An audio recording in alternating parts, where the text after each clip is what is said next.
اپنے ایمان کی آب یاری کرے، اپنے ایمان کی آب یاری کرے، دل پہ اللہ کا خوف طاری کرے۔ السلام علیکم ورحمۃ اللہ وبرکاتہ۔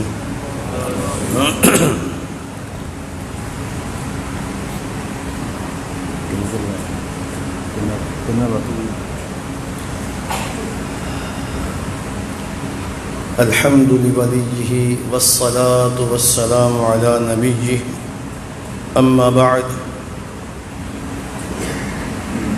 فأعوذ بالله السميع العليم من الشيطان الرجيم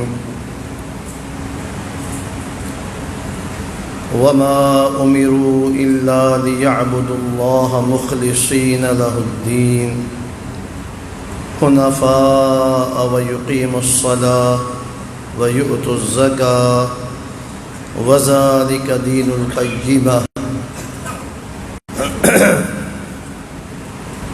حضرات ذی وقار، آج اس مجلس اور نشست میں مجھے یہ کہا گیا ہے کہ اخلاص کے حوالے سے کچھ باتیں آپ احباب کے سامنے پیش کرنی ہیں۔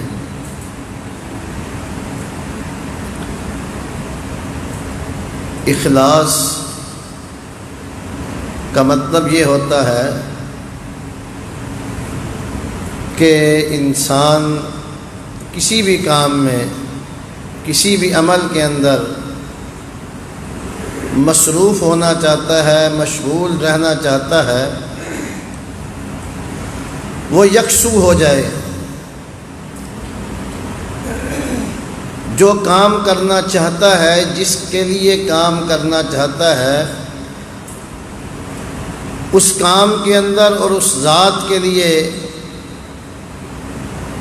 اپنے آپ کو ہماتن مصروف رکھے۔ اور دین اسلام کے اندر اخلاص کا مطلب یہ ہوتا ہے اللہ سبحانہ و تعالیٰ کے لیے مسلمان کی زندگی کے جملہ امور اللہ کی رضامندی کے لیے ہونے چاہیے۔ اللہ رب العزت کے علاوہ کسی اور کا ایک ذرہ بھی اس میں شامل نہیں ہونا چاہیے، ذرے کا 1000واں حصہ بھی اللہ رب العزت کی رضا کے ساتھ کسی اور کا شامل نہیں ہونا چاہیے۔ اسے اخلاص کہتے ہیں۔ اسے احادیث اور قرآن میں بڑی وضاحت کے ساتھ، بڑی تفصیل کے ساتھ بیان فرمایا گیا ہے۔ نبی محترم صلی اللہ علیہ وآلہ وسلم کے پاس ایک آدمی آتا ہے، حضرت ابو امامہ الباہلی رضی اللہ تعالی عنہ اس آنے والے شخص کے متعلق کہتے ہیں کہ اس نے اللہ کے رسول علیہ الصلاۃ سے پوچھا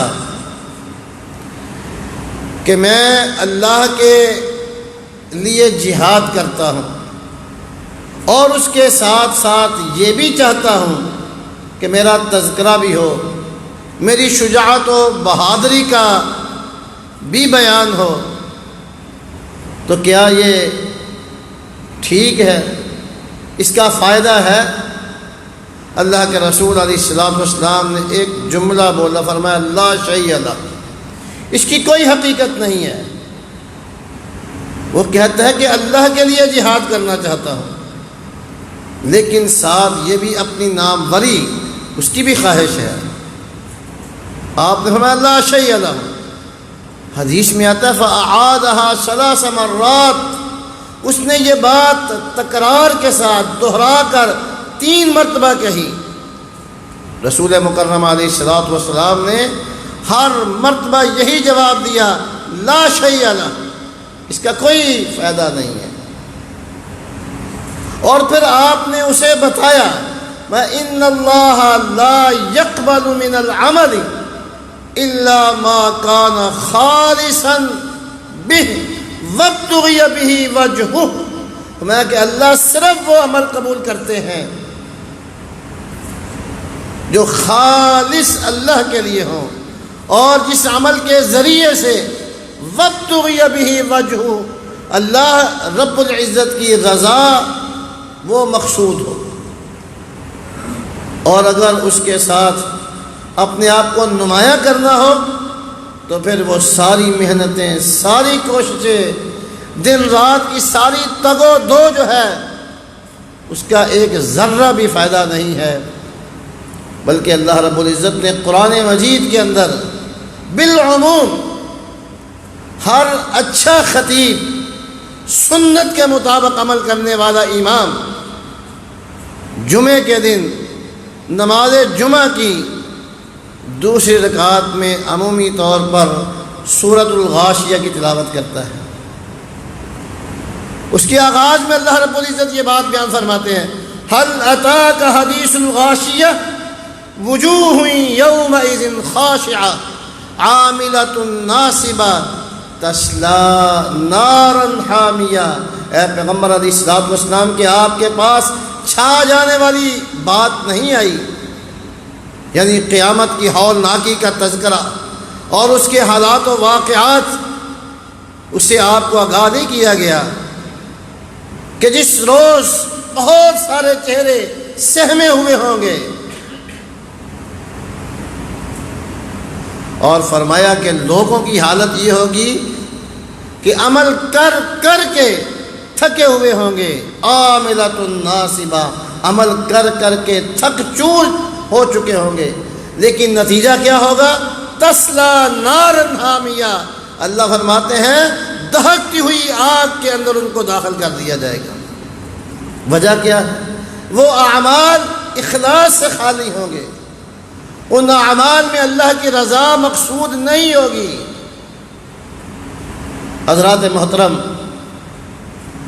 دنیا کے اندر بڑی بڑی آزمائشیں انسانوں کے لیے، بالخصوص مسلمانوں کے لیے بڑے بڑے فتنے ہیں، اور عام طور پر ہمارے ذہنوں کے اندر یہ بات ہے، جن کا تعلق مسجد کے ساتھ، نماز کے ساتھ ہوتا ہے، ان کے ذہنوں کے اندر یہ بات ہوتی ہے کہ یہ دجال کا فتنہ یہ فتنوں میں سب سے بڑا فتنہ ہے، اس لیے نماز کا وہ وقت اور وہ محل اور وہ جگہ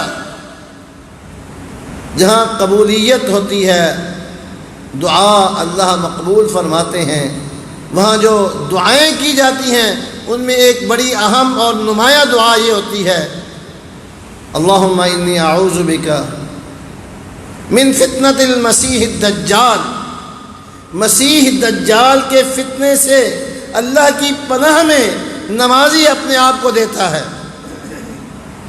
اور یہ مسیح دجال کا فتنہ اتنا بڑا فتنہ ہے کہ اللہ کے رسول علیہ الصلوۃ والسلام سمیت آپ سے پہلے سارے نبیوں نے، سارے رسولوں نے اپنی اپنی قوم کو مسیح دجال کے فتنے سے خبردار کیا ہے۔ اس بات کو ذہن میں رکھیں اور یہ واقعہ سماعت فرمائیں۔ سنن ابن ماجہ کے اندر ہے، رسول مکرم صلی اللہ علیہ وآلہ وسلم مسجد نبوی میں تشریف لائے، آپ نے دیکھا کہ کچھ آپ کے ساتھی حلقہ بنائے ہوئے بیٹھے ہیں، اور ان کے چہروں سے فکر مندی کے آثار نظر آ رہے ہیں۔ اللہ کے رسول علیہ الصلوۃ والسلام نے پوچھا کیا بات ہو رہی ہے؟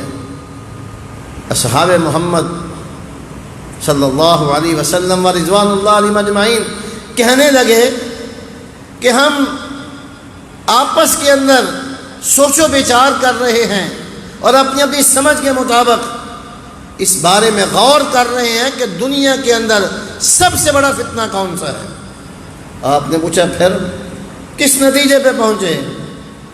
صحابہ کرام عرض کرتے ہیں اللہ کے رسول صلی اللہ علیہ وسلم، کسی نے کوئی رائے پیش کی، کسی نے کوئی بات کہی کہ یہ فتنہ بڑا فتنہ ہے، یہ فتنہ بڑا ہے، نتیجتاً اس بات پر ہم پہنچے کہ سب سے بڑا فتنہ دجال کا فتنہ ہے۔ اللہ کے رسول علیہ الصلوۃ والسلام نے فرمایا کیا میں تمہیں دجال کے فتنے سے بڑے فتنے کے متعلق خبردار نہ کر دوں، آگاہ نہ کر دوں؟ جو مسلمان اسی فکر مندی میں بیٹھے ہوئے ہوں وہ کیا کہیں گے کہ نہیں؟ انہوں نے کہا ضرور اللہ کے رسول علیہ السلام ہمیں بتائیں کہ کون سا ایسا بڑا فتنہ ہے کہ دجال کے فتنے سے ہر نبی نے خبردار کیا، ڈرایا اپنی قوم کو، اور اس سے بھی بڑا کوئی فتنہ ہے؟ کون سا فتنہ ہے؟ نبی اکرم صلی اللہ علیہ وسلم نے فرمایا کہ ایک بندہ، مثال دے کر اس فتنے کی نشاندہی کی، فرمایا کہ ایک بندہ نماز پڑھتا ہے، یوں کہہ لیجئے کہ ایک بندہ مسجد انس بن مالک میں نماز پڑھ رہا ہے اور کوئی بھی نہیں ہے یہاں، وہ اکیلا ہی مسجد میں آیا، نماز پڑھ رہا ہے۔ اچانک اسے محسوس ہوتا ہے کہ باہر سے کوئی صاحب منصب اور کوئی اچھا خاصا معروف آدمی جو ہے مسجد میں داخل ہوا ہے۔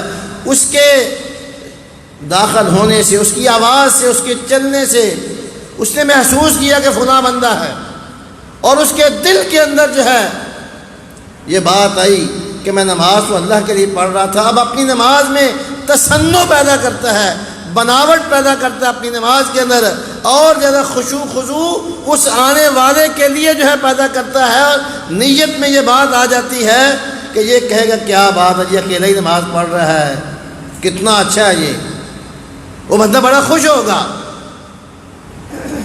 اللہ کے رسول علیہ الصلوۃ والسلام نے فرمایا کہ جب عمل کے اندر یہ اخلاص سے خارج ہو کر اللہ کے ساتھ غیر اللہ کو بھی شریک کر لے گا، اسے خوش کرنے کی کوشش کرے گا، فرمایا کہ یہ فتنہ جو ہے دجال کے فتنے سے بھی بڑا فتنہ ہے۔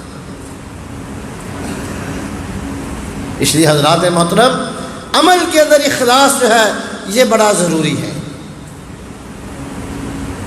دنیا کے اندر مخلوقات میں سب سے اعلیٰ، اشرف، احسن، اکرم مخلوق جو ہے وہ انسان ہے، اور انسانوں کے اندر سب سے بہترین لوگ جو ہے وہ انبیاء علیہم الصلاۃ والسلام ہیں۔ اور اللہ رب العزت نے قرآن مجید میں مختلف انبیاء کے حوالے سے یہ بات بیان فرمائی ہے کہ میرے وہ نبی اور رسول جو ہیں وہ مخلص لوگ تھے، اپنے ہر عمل کو اخلاص کے ساتھ کرنے والے تھے۔ اس کی تفصیل میں جانے کی ضرورت نہیں ہے، بطور مثال کے قرآن مجید کا یہ جملہ اپنے ذہن میں رکھیں۔ اللہ نے فرمایا کہ وَاذْكُرْ فِي الْكِتَابِ مُوسَىٰ إِنَّهُ كَانَ مُخْلَصًا وَكَانَ رَسُولًا نَبِيًّا، کہ موسیٰ علیہ الصلوۃ والسلام کا ذکر خیر اے پیغمبر محمد کریم علیہ الصلوۃ والسلام اپنی امت کو سنائیے۔ إِنَّهُ كَانَ مُخْلَص، وہ مخلص تھے، ہر کام ہر عمل میں خالص اللہ کی رضا ان کے پیش نظر تھی۔ قرآن مجید جا بجا اللہ رب العزت نے یہ بات اخلاص کے حوالے سے بیان فرمائی ہے، اور تمام نبیوں کے سردار، امام الانبیاء، سید المرسلین، رسول مکرم، نبی معظم جناب محمد الرسول اللہ صلی اللہ علیہ وسلم کو اللہ رب العزت نے حکم دیا ہے، قل کے ساتھ حکمن کہا ہے کہ آپ یہ بات کہہ دو، انی امرت ان اعبد اللہ مخلصا لہ الدین، کہ اللہ رب العزت نے رسول کریم علیہ السلام کو حکم دیا ہے کہ عبادت خالص اللہ کے لیے کرنی، دین کو خالص اللہ کے لیے کرنا ہے۔ اور بھائیو یاد رکھیے گا اس کا فائدہ کیا ہے؟ اگر ہم نے خالص اپنے ہر دینی امور میں سے ہر امر کو خالص اللہ کے لیے کر دیا تو یقین جانیے گا جو سب سے بڑا انسان کا دشمن ہے وہ انسان کو نقصان نہیں پہنچا سکے گا۔ خود قرآن مجید میں اللہ رب العزت نے یہ بات کہی ہے کہ شیطان یہ بات کہتا ہے، ابلیس لعین یہ بات کہتا ہے کہ اللہ میں تیرے بندوں کو گمراہ کروں گا، انہیں نہیں چھوڑوں گا، آگے سے بھی آؤں گا، پیچھے سے بھی آؤں گا، دائیں سے بھی آؤں گا، بائیں سے بھی آؤں گا، ہر طرف سے میں تیرے بندوں پر، انسانوں پر حملہ آور ہوں گا، الا عبادک المخلصین، جو اخلاص والے تیرے بندے ہیں ان پر میرا بس نہیں چلے گا، ان پر میں قابو نہیں کر سکوں گا۔ اور یاد رکھیے گا اللہ رب العزت اخلاص کو دیکھتے ہیں. اخلاص ہے تو اس کی شکل و صورت کو نہیں دیکھا جاتا، اس کی مالی حیثیت اور پوزیشن کو نہیں دیکھا جاتا. نبی محترم علیہ الصلوۃ والسلام کا ارشاد گرامی ہے صحیح مسلم وغیرہ کے اندر، آپ علیہ الصلوۃ والسلام نے فرمایا ان اللہ لا ينظر الى صورکم ولا الى اجسامکم ولكن ينظر الى قلوبکم واعمالکم. اللہ سبحانہ و تعالی تمہاری شکلوں کو نہیں دیکھتے کہ کس آدمی کا چہرہ جو کتنا خوبصورت ہے، اس کے نقش و نین کتنے جاذب نظر و دلکش ہے، یہ نہیں دیکھتے اس کے وجود میں کتنی قوت اور طاقت ہے. وَلَٰكِن يَنظُرُ إِلَىٰ قُلُوبِكُمْ وَأَعْمَالِكُمْ. اللہ تمہارے دلوں کو دیکھتے ہیں کہ تمہارے دل کے اندر جو ہے اگر کوئی عمل ہے تو اللہ کے لیے کہ اللہ کے ساتھ کوئی اور بھی اس میں شریک ہے. اور یہ اخلاص جو ہے اللہ کے رسول علیہ الصلوۃ والسلام نے اس کی بڑی تعلیم دی ہے.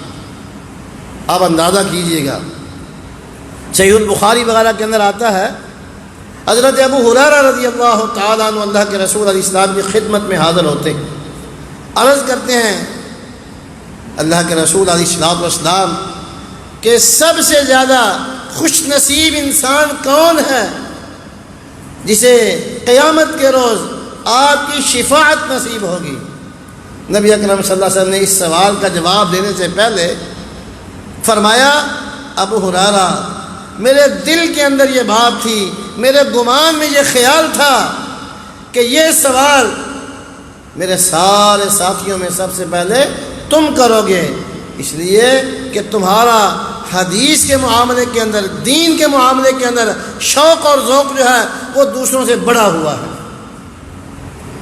اور پھر آپ نے فرمایا کہ یاد رکھو اسعد الناس بشفاعت یوم القیامہ من قال لا الہ الا اللہ مخلصا من قلبہ او بنفسہ.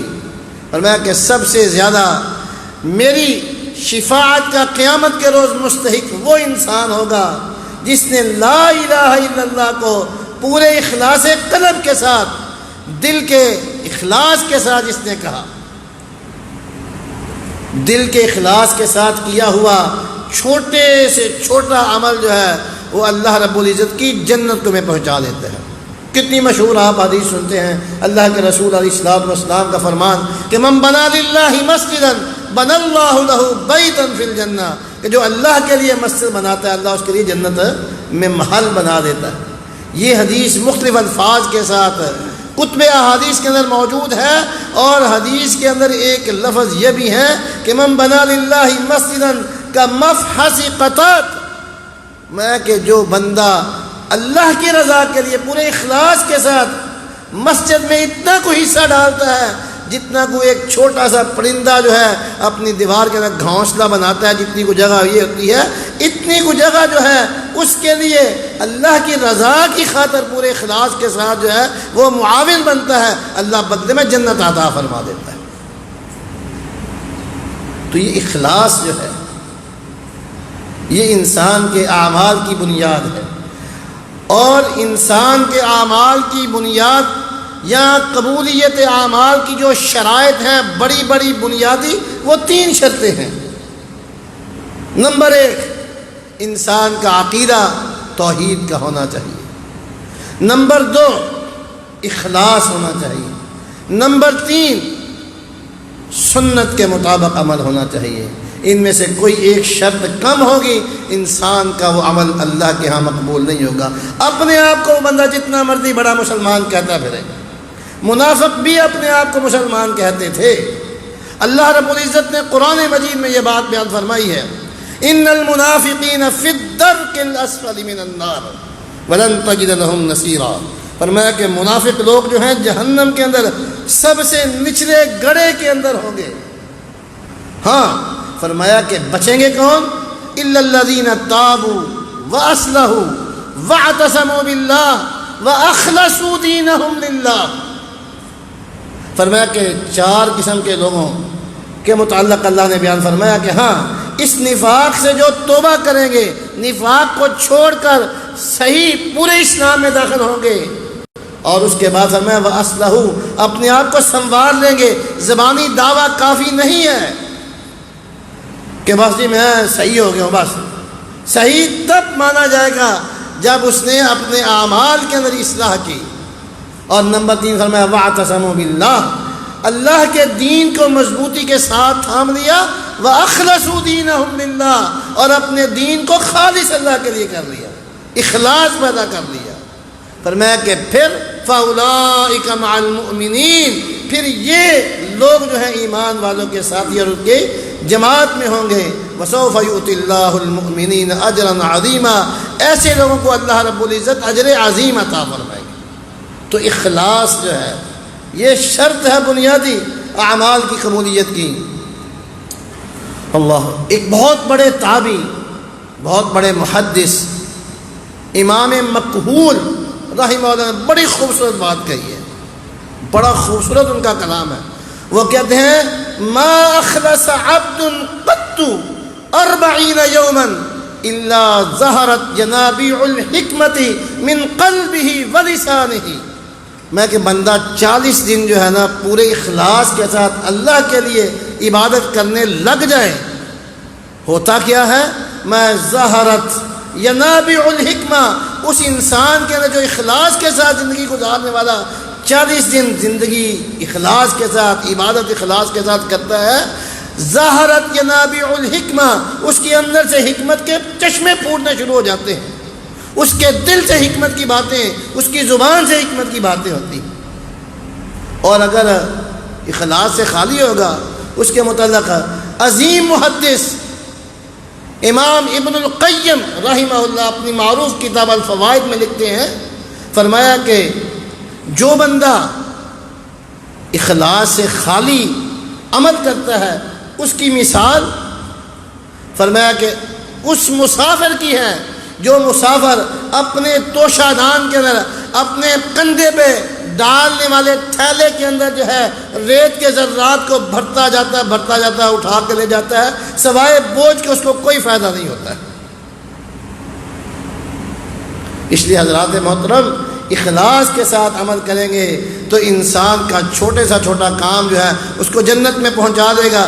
اگر اس اخلاص سے خالی کوئی کام ہوگا، وہ انسان شہادت کے مرتبے پہ اپنے آپ کو پہنچا دے، وہ انسان ساری زندگی جو ہے قرآن پڑھتے پڑھاتے سیکھتے سکھاتے گزار دے، اپنا سارا مال جو ہے وہ بظاہر اللہ کی راہ میں خرچ کرتے ہوئے جو ہے صرف کر دے، لیکن اگر اخلاص اس کے اندر نہیں ہوگا تو فرمایا کہ سب سے پہلے جہنم کے اندر اسی طرح کے 3 قسم کے لوگوں کو جو ہے پھینک دیا جائے گا۔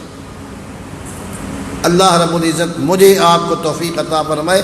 15 سے 20 منٹ کی گفتگو کا وقت تھا، وہ ہو گیا۔ اللہ مجھے آپ کو اپنا ہر عمل جو ہے خالص اللہ کی رضا کے لیے کرنے کی توفیق عطا فرمائے۔ وما علینا الا البلاغ۔ الحمد للہ رب العالمین الرحمن الرحیم مالک یوم الدین، ایاک نعبد و ایاک نستعین، اہدنا الصراط المستقیم، صراط الذین انعمت علیہم غیر المغضوب علیہم ولا الضالین آمین۔ یا رب لک الحمد کما ينبغی لجلال وجہک وعظیم سلطانک۔ اللہم انا نسألک بأن لک الحمد لا الہ الا انت المنان بدیع السماوات والارض یا ذا الجلال والاکرام۔ اللہم انا نسألک بأن لک الحمد لا الہ الا انت الاحد الصمد الذي لم يلد ولم يولد ولم يكن له كفوا أحد۔ الحمد لله الذي لم يتخذ ولدا ولم يكن له شريك في الملك ولم يكن له ولي من الذل وكبره تكبيرا۔ اللهم صل على محمد وعلى آل محمد كما صليت على إبراهيم وعلى آل إبراهيم إنك حميد مجيد۔ اللهم بارك على محمد وعلى آل محمد كما باركت على إبراهيم وعلى آل إبراهيم إنك حميد مجيد۔ اللهم اشفني واشف مرضانا ومرضى المسلمين، يا شافي الأمراض اشفنا واشف مرضانا ومرضى المسلمين۔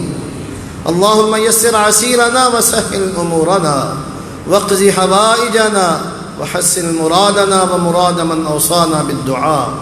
اللهم ارحمنا وأنت خير الراحمين. اللهم اغفر لنا وأنت خير الغافرين. اللهم ارزقنا وأنت خير الرازقين. اللهم احسن عاقبتنا في الأمور كلها وأجرنا من خزي الدنيا وعذاب الآخرة. أجرنا من خزي الدنيا وعذاب الآخرة. أجرنا من خزي الدنيا وعذاب الآخرة. ربنا آتنا خير الدنيا وخير الآخرة واصرف عنا شر الدنيا وشر الآخرة. اصرف عنا شر الدنيا وشر الآخرة. اصرف عنا شر الدنيا وشر الآخرة. اللهم طهر قلوبنا من النفاق وأعمالنا من الرياء وألسنتنا من الكذب وأعيننا من الخيانة، فإنك تعلم خائنة الأعين وما تخفي الصدور. ربنا آتنا في الدنيا حسنة وفي الآخرة حسنة وقنا عذاب النار. اللهم حبب إلينا الإيمان وزينه في قلوبنا وكره إلينا الكفر والفسوق والعصيان واجعلنا من الراشدين واجعلنا من الذين لا خوف عليهم ولا هم يحزنون. اللهم آت نفوسنا تقواها وزكها أنت خير من زكاها أنت وليها ومولاها. اللهم اغفر للمؤمنين والمؤمنات والمسلمين والمسلمات الأحياء منهم والأموات إنك مجيب الدعوات ومنزل البركات. ربنا تقبل منا إنك أنت السميع العليم وتب علينا إنك أنت التواب الرحيم. وصلى الله تعالى على خير خلقه محمد وآله وأصحابه أجمعين برحمتك يا أرحم الراحمين.